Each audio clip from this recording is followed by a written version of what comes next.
Hi baby loves, my name is Overseas and I'm that girl that's always in her mood or in her bag, and today is definitely going to be in my mood because we are starting the Healing from Heat podcast where we undig our dirt and address the hurt, and I'm so excited to be here. So go ahead and get comfortable because it is most important that you're inside of your comfort zone, which is why I chose in my house on my couch where I like to be best chilling. Because listen, I thought about it so many times on where I could make this video, how I should make the video, where I should be. But honestly, to start the podcast, you have to be in your comfort zone because that's what step one requires. Before I get started, I just want to go ahead and talk a little bit about why I decided to do a podcast version of Healing from Heat. It's so many ways that you can explain to someone how to heal. But when it comes to healing from heat, I want it to be a variety of ways that you guys can take the process and enjoy the process. So this is definitely one of them where you can just sit back and chill and get to know a little bit more about me, get to know a little bit more about my thinking process, my poetry, and the healing process. So yeah, all about healing. I just want to say, if I'm looking down or off to the side, it's because I'm going to be using my footnotes that I took right here. Can you guys see? Don't want to give you guys too much, but yeah, it's going to be because I'm looking at that. You know, I definitely wanted to go ahead and do a bit of planning, do some research, really get into the nitty gritty of things because we finally made it here. We are actually moving and doing the steps for healing from heat, and I couldn't be more excited. What started my healing process was going to be a series of things. One, I couldn't keep my happiness from dying on me. And it was something that was beginning to take over my life. I thought that it was something wrong with me, like as in energy-wise. I thought maybe someone had put something on me. I thought maybe like no matter what I do, no matter how much of God I have, everything just seemed to go wrong all the time. And I couldn't keep anyone around me. I was always running. I didn't want anyone to get close to me or to know me. So when I actually had someone around me long enough to stay through all of my seasons, they were intrigued by me.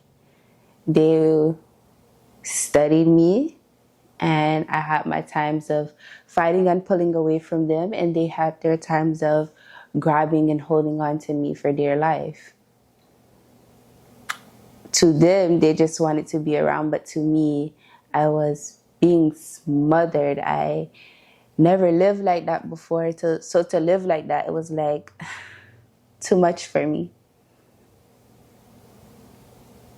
Even growing up, I felt like a stranger kind of to a lot of different people that were really close to me.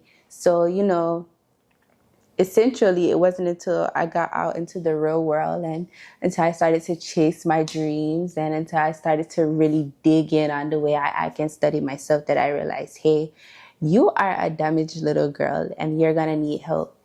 And it would be days where I was just like, you know, people can tell me I look good out there. People can tell me, you know, you're such a beautiful personality out there. But in the inside, I would just feel like slop.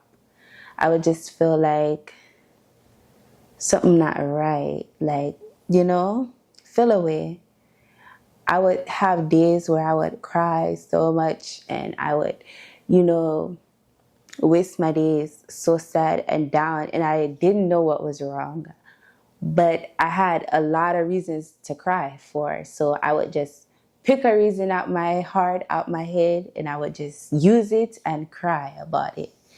And one little thing can open up to a series of things. And me, it was so bad, you know.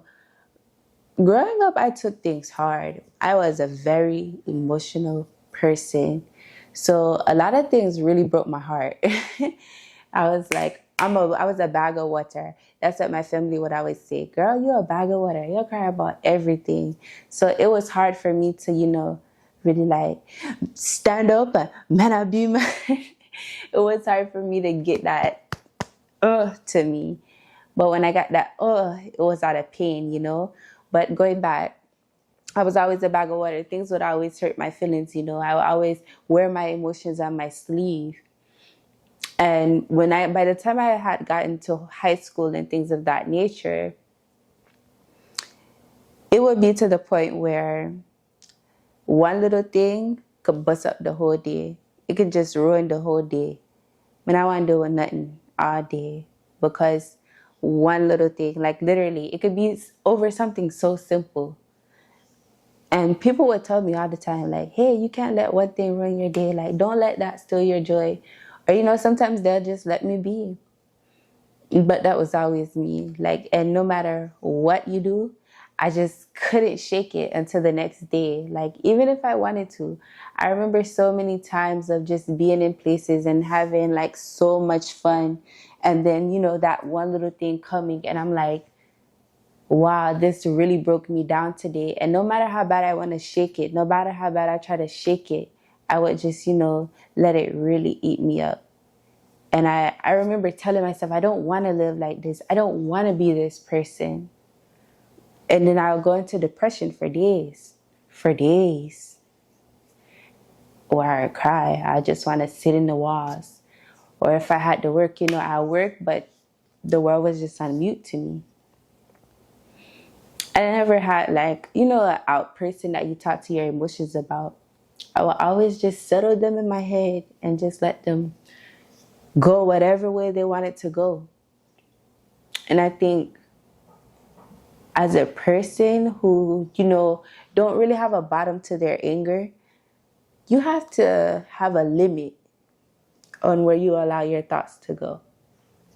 Because over time, they'll just go deeper and deeper, or, you know, it'll be harder and harder to get your thoughts to where you want them to be.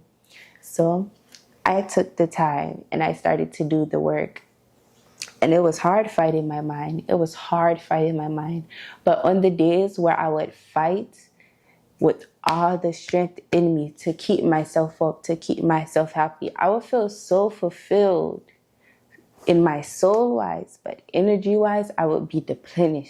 I wouldn't have anything to give anybody. I don't want to be around anybody. I feel like everything was taken out of me, you know? And it wasn't until I started saying like, yo, I'm not happy in any situation, no matter what my situation is. It can be like, even though I understand I'm living in something that I prayed for back then, even though I can understand those things, I'll still be in a moment and I'll be like, you know, no matter what I do, I'm never happy. Even when I know I should be at my happiest, I'm never happy. Or yeah, I'm happy, but I know the good moment is going to die on me. So I had to start like acknowledging some things. I had to start like trying to get to the root of some things, but it didn't happen so easy. I started to beat myself up before I actually started to acknowledge things. And I started to beat myself up because I wanted better for myself. I wanted better from life. I didn't know if, you know, I was doing it right or wrong. I didn't know what I was doing. I was just trying to figure it out. Everybody who knew me knew I was always like goal-oriented, always self-motivated. I always had it together, right? Everybody I know me know I always have it together. The only person me not have it together for is my mother. Right? And that's because, you know, she raised me, she have her standards for me get it. But everybody around me, they know, okay, she have it together, she have it figured out. Never really tell my problems like that. Even like when we was in love situations and things of that nature, or the relationship, yeah, but me never tell my real problems in my head. So it's just like, I just knew it was time when I decided I wanted to do poetry. And I was trying to find the perfect topic or the perfect thing to talk about. And I would always go back to this one poem where the poet say, you know, your first poem it's actually the poem where you start telling the truth. So I'm like, yo, I want my first poem to be the poem where I tell the truth about myself.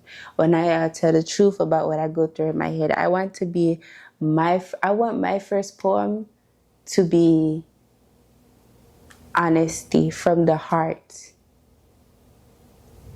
So I was having one of my days, and in that day, I was so troubled by everything I was going through. And I'm like, I'm just going to sit here. And I think I'm going to write today. I think I know I want to be a poet, so I'm going to write a poem. And I'm going to just get it out of my heart. I don't want to do shit no more. Lay in my bed and rest. It's a consistent feeling that I suppress. And I could give you 1,000 smiles on a bad day. But my personality is the flex. But the mind, you see, the mind is way more complex. Thoughts move, quenching like a harness wrapped around your throat. Careful words don't spill, you drink this tea, your eyes just might choke. You ever felt like your dreams was a joke? I was praying for progress, trying to keep this vision from flopping. For some reason, I thought this shit was promise. Working harder to play later, or staying humble to be greater. It sounds good, but it feels like nonsense. So I'm no longer screaming, trust it, but fuck this process. Because I'm here. I'm here. I'm here, but I'm not really conscious. I've been running into more wrongs than rights. And I didn't ask for easy, but I'm questioning what the fuck mode is this fight. Frustrated with life. But eventually, I made the decision to alter my vision. I was clutching onto my past, not realizing my future was slipping. Too hard. For too long. Yo, I've been going way too hard.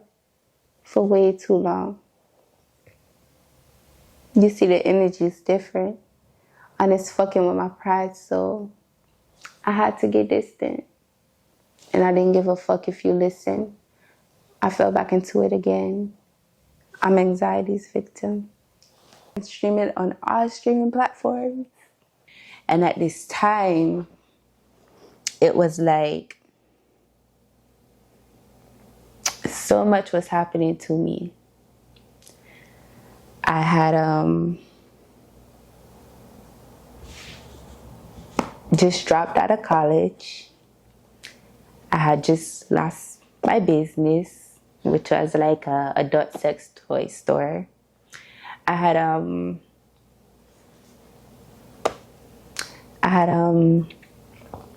just crashed my car. I had an Audi Q7. I didn't crash it, but someone else crashed it. They were driving it and crashed it. I had ultimately just been split between two lovers because I didn't know which one I wanted to choose, honestly. I was having a spiritual awakening for the very first time. But through all of that, the most important thing to me was, for the first time, I decided to fight back those thoughts. I decided to, this time you're not going to cry to quit. You're going to do something different, and you're going to dig, and you're going to go so deep down that you're going to keep going until you're completely different. You're completely renewed, right? So that was my goal. That was like, okay, this is going to start the healing process. I feel like with this, I'll be good enough to go along the way and enjoy this journey. So I started healing, at least I thought. Then I had to address the second thing. And the second thing, which I'm going to ask you out today, was do you carry your hurt or do you bury your hurt? And it's so important to know if you carry your hurt or if you bury your hurt. Because the things that you carry are the things that's right there. You talk about it all the time. You hold it in all the time. You release it all the time, but it's still there. It's something that you don't want to quite put down. And then you also have the point of burying your hurt. Now you see that hurt is so deep down that you will have to keep unlocking and unlocking and unlocking and unlocking and unlocking. And just when you think you're done unlocking, that's the biggest thing that comes out. And you're like, at sometimes you probably even forget about it. If you're really good with burying your hurt, you'll even forget about it. And when you remember it, you'll remember like, that's what it was. That's what hurt me so bad. So, I had to I had to ask myself all of these things before even getting fully into step one. I had to ask myself all of these things because when you start to acknowledge the trauma, you're already learning yourself as it pertains to your overall mental health to lead us into step one. And that's going to be acknowledgement.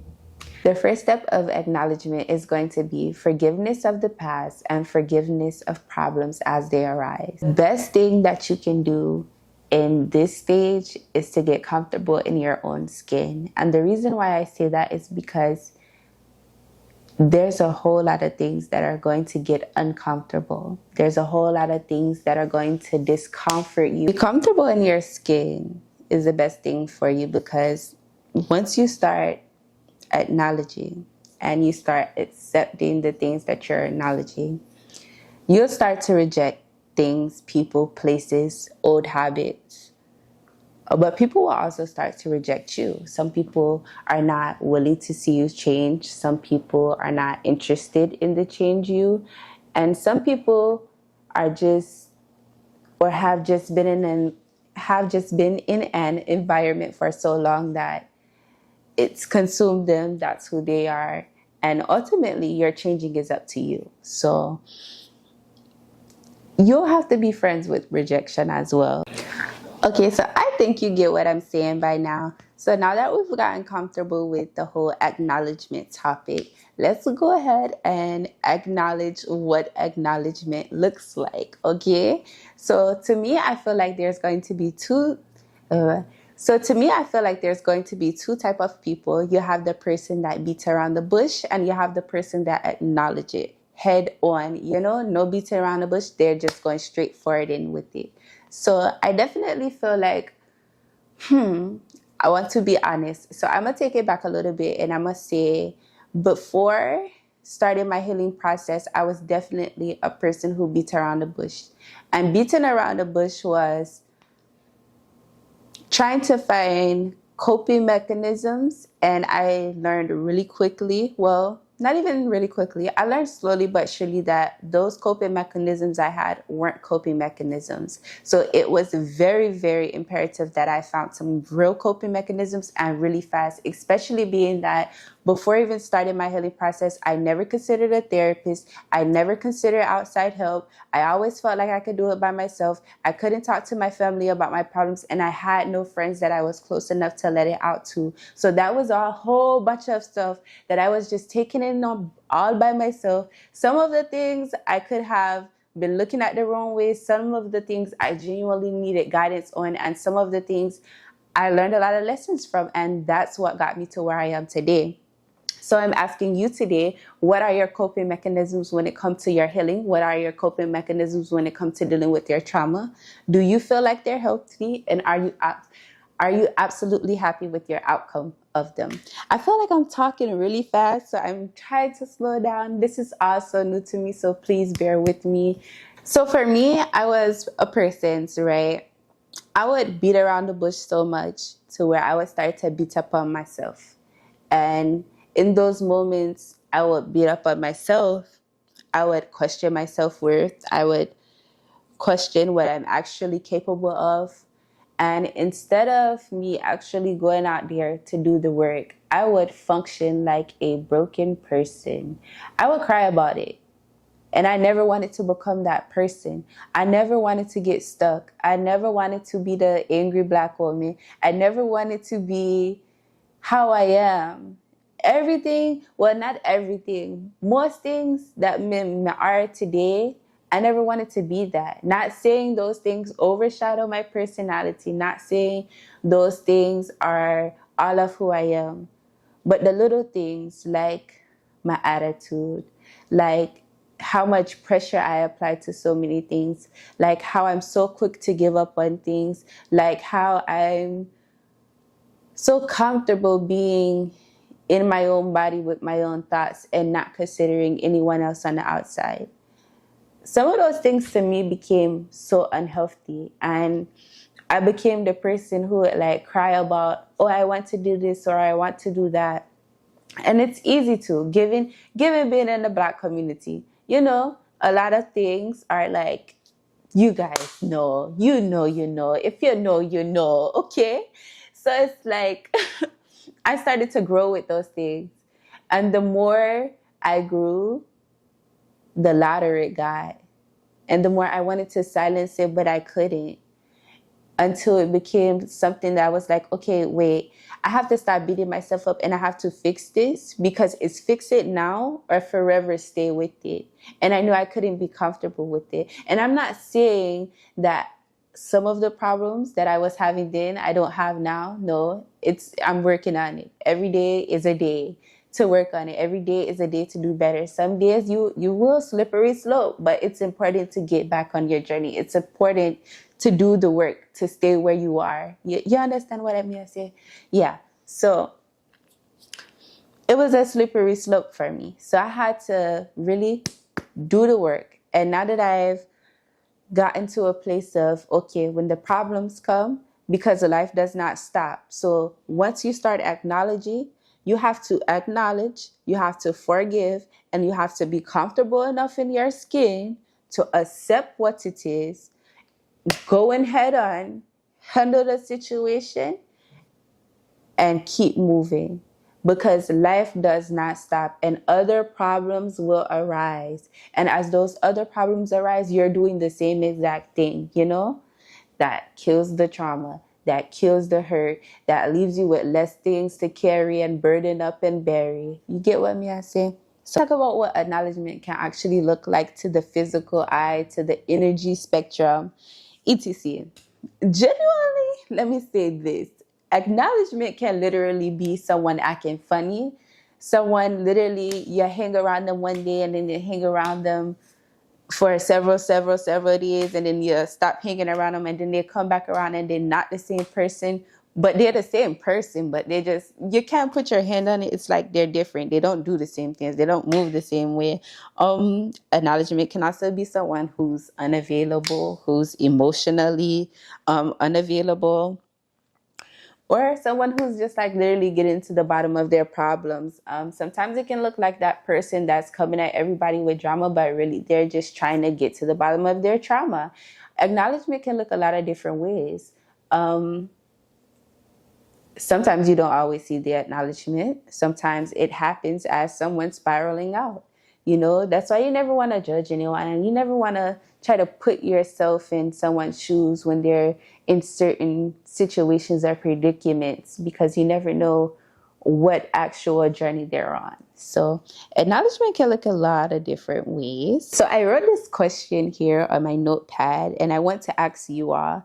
So when it comes to acknowledgement, are you changing it, or are you processing it and continuing to remain the same? In what way are you changing it? Or if you are continuing to remain the same, why? Does it hurt your ego, or does it up your insecurities when it comes to acknowledgement? Are you ready to address that? So I'm going to let that question sit with you all. You can leave your comments down below. So moving on to the next step in acknowledgement, it's definitely going to be how to actually start acknowledging the problems.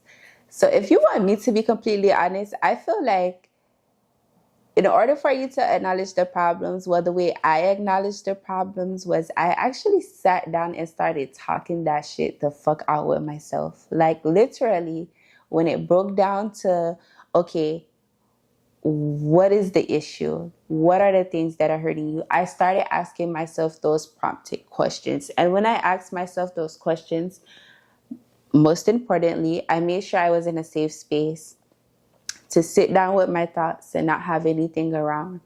And I just asked myself these questions. And after I asked myself these questions, I would sit and I would talk it out with myself. Just me and myself speaking how I am now. Only difference is you guys are here. And I would scream. I would cry.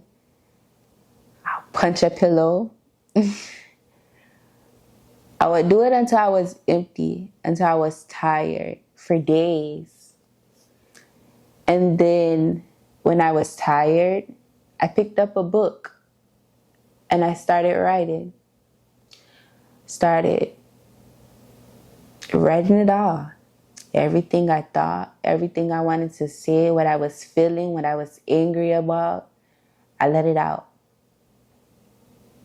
And then I picked up my phone and I started recording. Every time I start crying and I just want to say it to the person, or I just want to get it out, or I just want to talk to God and really let it out, I recorded it. I did. I recorded it. I felt crazy sometimes, but I still did it. And after that, I slept. I slept my days away. I felt like I got it out, but it's still so much. It still feels heavy. It still shouldn't be there. Well, I can cry about it and pray about it and feel better, and then a week later, a month later, a year later, it just comes back. It shouldn't be with me for this long. So you know what? I stopped crying. I said, okay, I got it out now. I sat again and I thought back in my head on that conversation, all those conversations in my head where I would just replay them. And I went back and I read those books where I was just writing, to understand, to listen to my own pain, to acknowledge it, I listened to those recordings and you will hear me reason about it. All of those recordings became poems. So I listened to those recordings and I reasoned with myself. And I went to God with the full heart, ready to take it on, asking Him to heal me, asking Him to better me. And I kept doing the work. And that's why I say, until you actually start doing the work, you can't explain the change within the acknowledgement, because you'll have to do the work and you will see it a little bit. And then people will start to tell you, people who you never thought were noticing probably. And even if they don't tell you, someone's watching, someone notices, trust me. And then you'll feel it. And when you feel the energy that acknowledgement can bring on, it's heavy. Like I said, you'll reject a lot of things. Like I said, you won't be that same person all the way anymore. It's a lot more digging deep down you have to go. But that acknowledgement, it's going to bring a fire to you, right? It's going to bring a fire to you. And that's why I said acknowledgement can look so many different ways, because it's going to bring a fire to you. And you're not going to sit on that fire, right? Because you're forgiving. You're understanding now. It's all a part of the acknowledgement. And then you'll go, okay, I can do this. I get it. I understand it. And acknowledgement does not come over 1 or 2 days. You'll have to really battle yourself in the battlefield with those questions that you want to ask yourself. You'll have to really undig the dirt and address the hurt when it comes to acknowledgement. It's not easy. Sometimes you'll be so angry. Sometimes you'll you're going to see a reflection of yourself in all of it. You're going to see the part that you played in all of it. So you'll have to be accepting of your truth there, and you'll have to be willing to forgive yourself, willing to forgive the next person, willing to understand, it's important to make the change. It's more important to make the change for the next steps that are to come after the acknowledgement. It's not until you do the work. Once you do that work, you'll feel it. And that'll be enough motive to get you to your next point. Next step in acknowledgement is going to be your acknowledgement out loud. So for me, my acknowledgement out loud, I was pretty protective.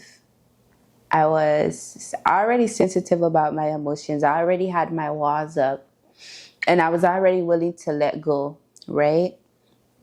So being that I had already dealt with my acknowledgement and I was coming to the end of my acknowledgement, and I was telling you guys, I had slept my days away.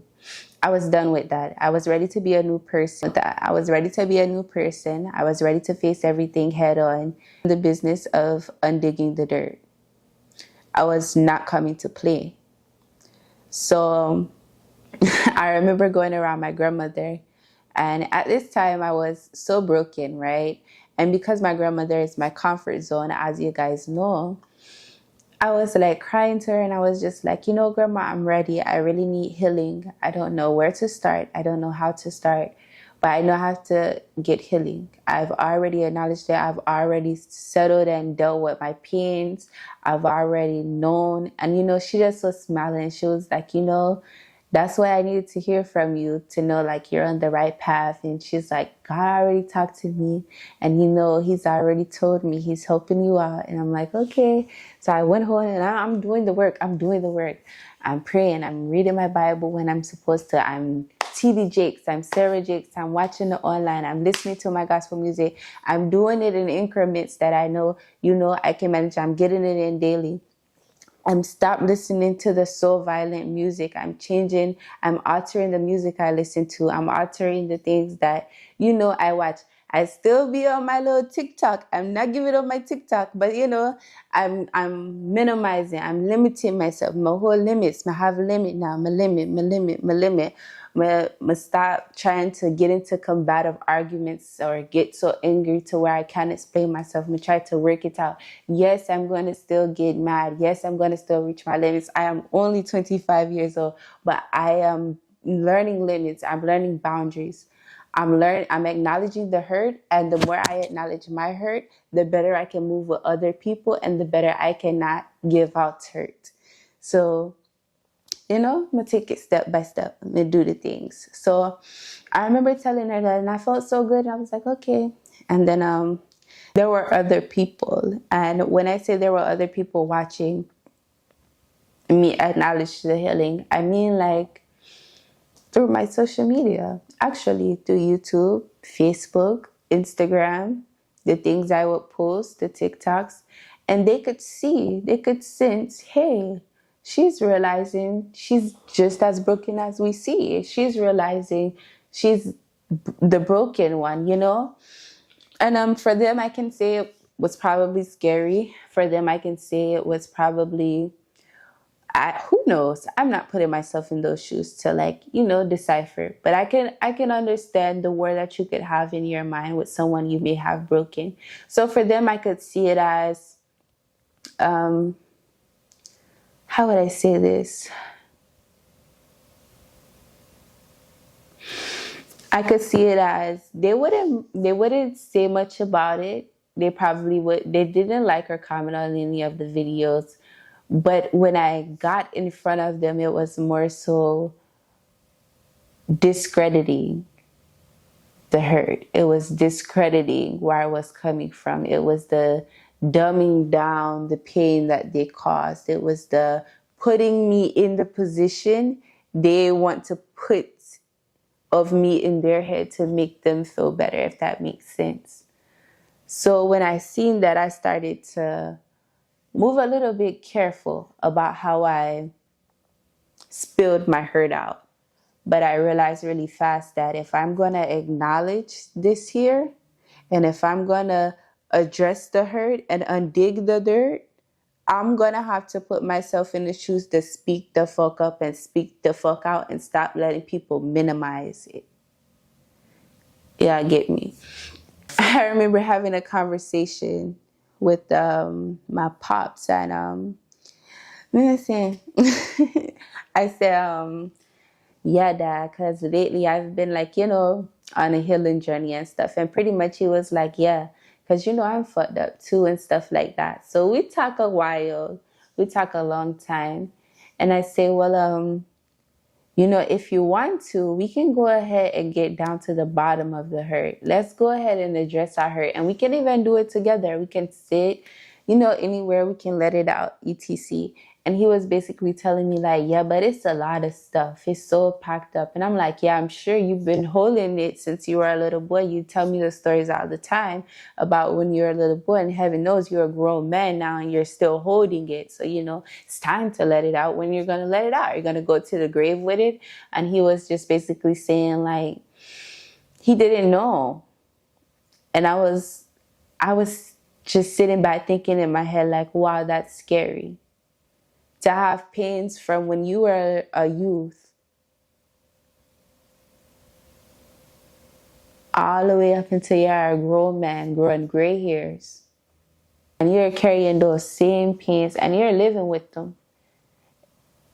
And they're living for you at this point.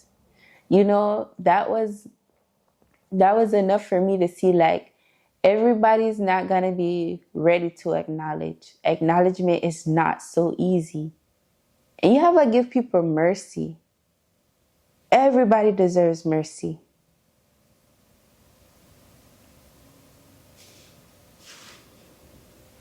So you have to give people mercy. So I say, okay, that's fine.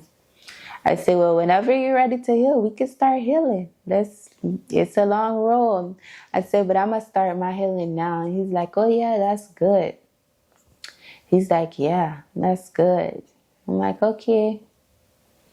And I started my healing, and certain things that he did would trigger me. And I would low-key try to tell him like, hey, I'm healing. I'm becoming a better person now. And he'd say, yeah, okay, happy for you, da da da da. But those things continue. So when I set boundaries, it's like, whoa, whoa, whoa, whoa, whoa, whoa, whoa, hold on. Now you're setting boundaries? What is this? This is disrespect. And I'm like, no, it's not disrespect, it's a boundary. And I'm disrespecting myself if I don't hold my own boundaries. And that for me was hard. But at the same time, after I had acknowledged my traumas, after I had acknowledged everything, I was like, okay, whew. I feel like I'm rejecting my dad. I feel like, I'm rejecting certain people in my life. I don't want to reject them. I never wanted to be that person that's acting brand new, but I get it now. You have to set boundaries with everybody, especially in a community or in a village or in an area where you feel like you're not really like-minded like them. Set my boundaries, and I stood strong on my boundaries, and I see slowly he tried to come back around and respect them, but it wasn't to my standard.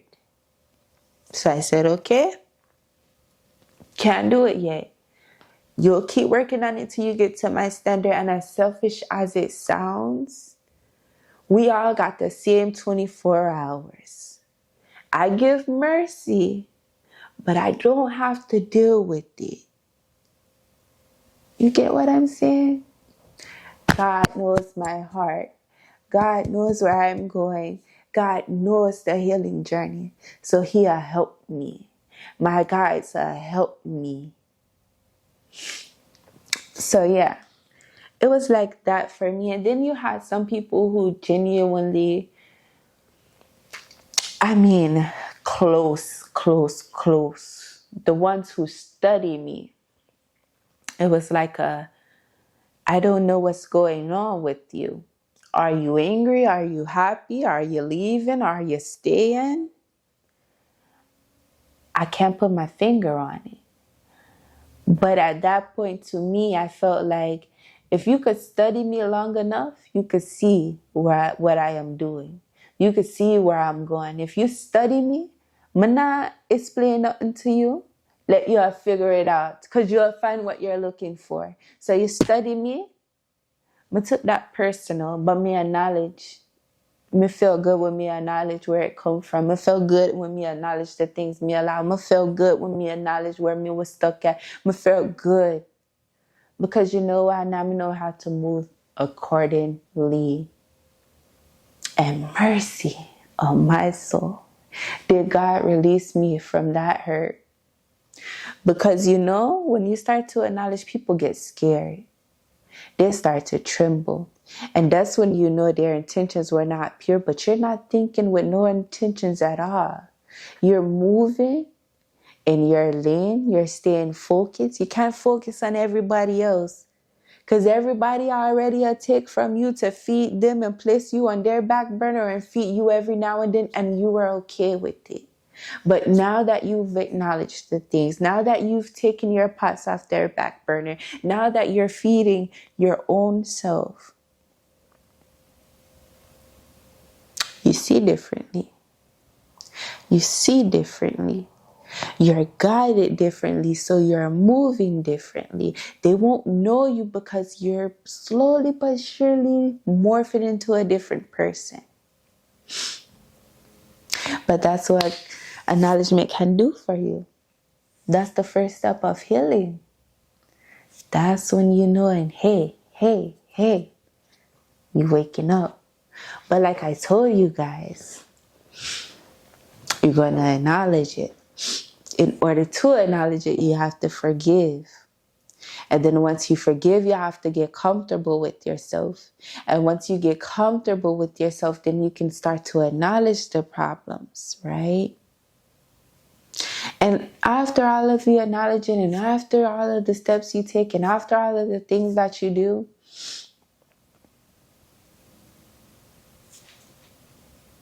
this is the time. The last step in acknowledgement, and the very big step in acknowledgement. And I talk about it a lot more in the book that I'm writing, also for Healing from Heat. So Healing from Heat is 3 parts. You have the poem, you have the poetry EP, you have the book, which is going to be an ebook or a hardback, whichever you guys choose to buy. And then you have the podcast, which is here. This is free. The poetry EP will be semi-free. And then, you know, you can purchase the book for the whole story. So after that, and you get to the last step. The last step is going to be to release it. It's important. Because after you did all of that work and acknowledging, after you did all that carrying and doing the work and then burying and building and breaking and building and breaking to step out, if you don't release it, you will end up back where you were the last time. It will be like a Ferris wheel, forever going around, and you can stop it. It don't go no way but around. You can stop it, but when it come back on, it's going to keep going back around. So you have to release it. You have to open up one door at a time and let out everything you put inside. And when I tell you, there are so many different ways that you can release. People have all different kinds of ways of getting things out. Some people are party. Some people want to stay home, bubble bath, and drink their wine for a couple of days. Me, I'm a bit different. I'm very spiritual, and I feel like my soul calls for certain things, and I'm required to answer. So for me, I like doing nature trails, going to massive body of waters, praying with my grandmother, just walking and talking and praying with myself. I enjoyed music. I enjoy music a lot of the times. I just sit and sing all day. I can't sing. I love to sing, but I can't sing. I just sit and try to harmonize. My poetry was definitely a release for me. A couple of other things became a release for me, if I'm honest. I would like to say rugs became a release for me, but I wasn't able to do it so much. So at the time of doing my vlogs, you can see I was like telling you guys I needed my rug thing to be put up because I was looking for it to be a release for me. In a way, getting my life together became a release for me, right? So to keep from falling back into the same cycles, I was sure to release all of the pain. Then I made those things a part of my life. Vlogging definitely became a release for me. Having this whole YouTube channel and finding something to believe in became a release for me. If I'm honest, through my financial troubles, through my emotional troubles, through my hardships in life that come up, period, I feel like now people may not know what I'm doing. It may not seem like I'm doing nothing, but I'm building something from the ground up. And I did it when I was younger with Candy Diary. I seen the whole industry going amok and I was so happy about it. But now I'm like, bump that junk. When I do that no more, I'm ready to be a poet. I'm ready to be a vlogger.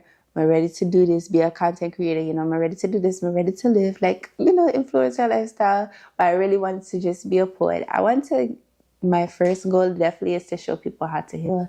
If I can show people how to heal, it makes me happy. So I was like, I found those ways to release. For me, now that the acknowledgement is over and I have released, I'm looking to get back into things such as making friends. I'm looking to go back to open mic shows. I'm looking to go back into museums. I'm looking to just be out in the world, living life, having fun, and enjoying the things, just enjoying doing the things. Yeah, it has definitely been a fun time talking to you all. I've enjoyed you all. I hope you guys enjoyed this as much as I have. I hope it comes out cute like I thought it would. Again, like I told you all for the first podcast, I definitely want it to be in a comfortable space because acknowledgement takes being comfortable in your own skin. Yeah, I think that's gonna be all. I think here, don't forget to like, comment, and subscribe. Remember, I am overseas, the girl that's always in her mood or in her bag. And this is the Healing from Me podcast where we address the hurt and undig the dirt. And the first step was acknowledgement. So I hope you got all the acknowledgement that you need to join me on the next step of the healing journey.